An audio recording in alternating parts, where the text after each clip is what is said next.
तेलंगाना के वज़ीर आला रेवंत रेड्डी नायब वज़ीर आला भट्टी विक्रमार्का के साथ पीर के रोज मध्य प्रदेश के इंदौर के करीब कांग्रेस पार्टी की संविधान बचाओ रैली में शरीक हुए। ये तकरीब भारतीय आइन के निफाज के 75 साल मुकम्मल होने की याद में मुनक़िद की गई और डॉक्टर BR अम्बेडकर की खिदमात को खिराज तहसीन पेश करने के लिए थी। इस रैली का मकसद कांग्रेस पार्टी के समाजी इंसाफ के एजेंडे को फ़रोग़ देना था। वज़ीर आला और नायब वज़ीर आला के साथ तेलंगाना के कई दीगर अहम रहनुमा भी रैली में शरीक हुए, जिनमें वुज़रा जूपल्ली कृष्णा राव, कोमट रेड्डी वेंकट रेड्डी, सीतक्का PCC सदर महेश कुमार गौड़, राज्यसभा रुकन अनिल कुमार यादव भी शामिल थे। उनकी मौजूदगी ने इस तकरीब की पार्टी क़यादत के लिए अहमियत को वाज़ेह किया। संविधान बचाओ रैली कांग्रेस पार्टी के मुल्कगीर इक़दाम का हिस्सा है, जिसका मकसद आईनी इक़्तिदार और समाजी इंसाफ की अहमियत को उजागर करना है। इस रैली से खिताब करते हुए वज़ीर आला रेवंत रेड्डी ने कहा कि बीजेपी इस मुल्क के आइन को बदलने की साजिश रच रही है और कांग्रेस पार्टी ये नजरियाती जंग जीत कर ही रहेगी। ये लड़ाई लड़ेंगे।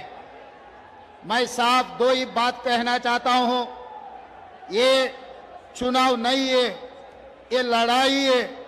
ये लड़ाई संविधान बचाने वालों के बीच में, संविधान बदलने वालों के बीच में ये लड़ाई चल रहा है। मोदी जी जब से प्रधानमंत्री बने तब से बार बार मोदी जी कोशिश कर रहा है संविधान को बदलने के लिए, मगर राहुल गांधी जी ने शुरुआत से मोदी जी को पहचाना।